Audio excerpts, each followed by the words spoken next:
ছয়গাঁৱৰ LSD diagnostic চেণ্টাৰৰ বিৰুদ্ধে ভয়ংকৰ অভিযোগ। মানুহৰ জীৱনক লৈ হেতালি খেলাৰ অভিযোগ প্ৰতিষ্ঠানখনৰ বিৰুদ্ধে।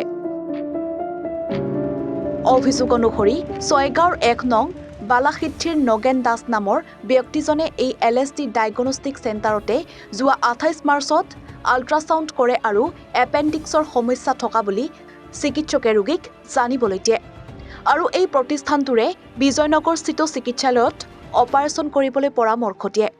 পৰিয়ালৰ লোকে ধাৰ লৈ গৰু বিক্ৰী কৰিও পৰ্যাপ্ত ধন গটাব নোৱাৰাত GMCHলৈ ৰোগীজনক লৈ যায়। কিন্তু GMCHত পুনৰ ৰোগীগৰাকীক পৰীক্ষা নিৰীক্ষা কৰাত সম্পূৰ্ণ নৰ্মেল বুলি জানিবলৈ দিয়ে আৰু উভতাই পঠিয়ায়। পৰিয়ালৰ লোকে অন্য এখন প্ৰতিষ্ঠানত পৰীক্ষা কৰে আৰু কোনো সমস্যা নাই বুলি পুনৰ জানিবলৈ দিয়ে। এতিয়া প্ৰশ্ন উত্থাপিত হৈছে, একাংশ ৰোগীক ভুল ৰিপৰ্ট প্ৰদান কৰে নেকি প্ৰতিষ্ঠানখনে? ৰোগীৰ জীৱনক লৈ হেতালি খেলাৰ অধিকাৰ কোনে দিলে? নীতি নিয়ম অবিহনে চলিছে নেকি একাংশ চিকিৎসা প্ৰতিষ্ঠান? কোনে নাকি লগাব এই প্ৰতিষ্ঠানসমূহক? উল্লেখযোগ্য যে পূৰ্বৰ পৰাই বিভিন্ন অভিযোগ থকা ছয়গাঁৱৰ LSD ডায়েগনষ্টিক চেণ্টাৰটো বন্ধ কৰাৰ দাবী উত্থাপন কৰিছে সচেতন ৰাইজে। এই ক্ষেত্ৰত এটাই কথা ক'ব বিচাৰিছোঁ যে LSD ছয়গাঁৱৰ এইখন আচলতে গৰিহণাৰ যোগ্য, এইকাৰণে যে এওঁলোকে ৰোগীৰ লগত হেতালি খেলাৰ দৰে খেলিছে আৰু দুখীয়া মানুহৰ আচলতে এওঁলোকে যে মানে কাঢ়ি খায়, এই কথাটো একদম হুবহু প্ৰমাণ হৈছে। কাৰণ এইখনৰ লগত আপোনাৰ জড়িত আছে যিখন আমাৰ লাইফ ছেভ বিজয়নগৰ বাটৰহাটত আছে, এইখন এওঁলোকৰে হয় একেটা মালিকে। আৰু তেওঁলোকে সেইদিনাখন যেদিকে আল্ট্ৰাছাউণ্ড কৰি এটা ৰিপৰ্ট পালে যে 10 mm এপেণ্ডিক্স হ'ব বুলি ক'লে, আৰু তেওঁলোকে লগালগ কৈছিল যে আমাৰ তাতে অপাৰেশ্যনটো কৰিব পাৰিব, লাইফ ছেভত লৈ যাব বিচাৰিছিলে। তেওঁলোকৰ য'ত নেকি এম্বুলেঞ্চ পৰ্যন্ত আছে বোলে তেওঁলোকে লৈ যাব পাৰে আৰু ব্যৱস্থা কৰা। কিন্তু মানুহজন অতি গৰীব আছিল, যাৰ কাৰণে তেওঁলোকে যাবলৈ মানে মান্তি হোৱা নাছিল।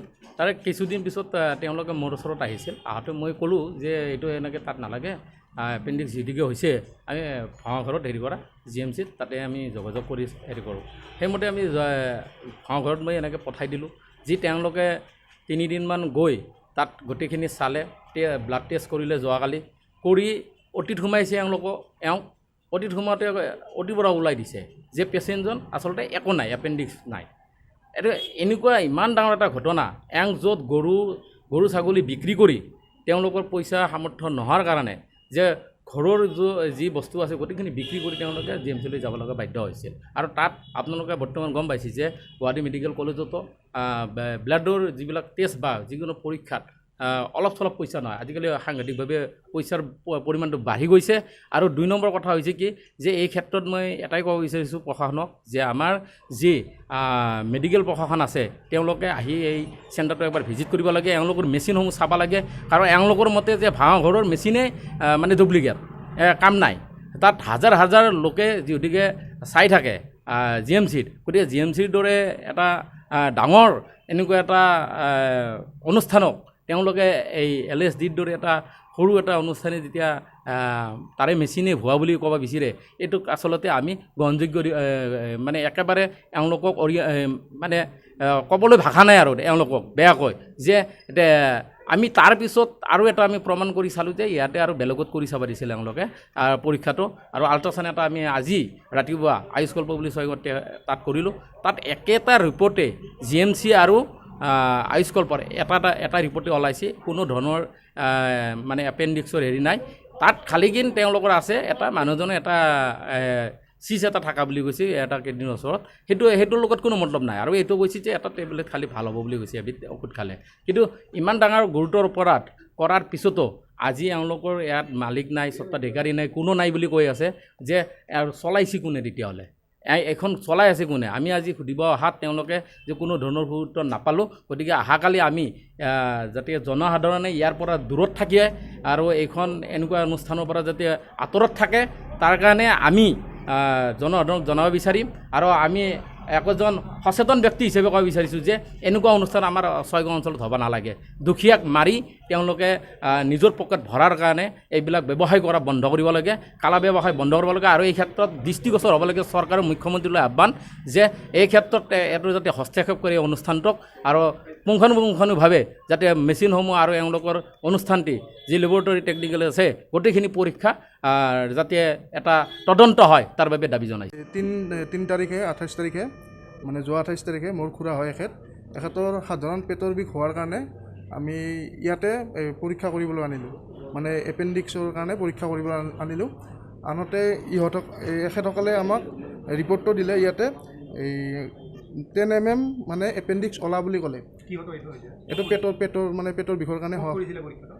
LSD এইখন যিখন আমি ইয়াত উপস্থিত আছোঁ ইয়াত কৰিছিলোঁ ছয়গাঁও LSDত।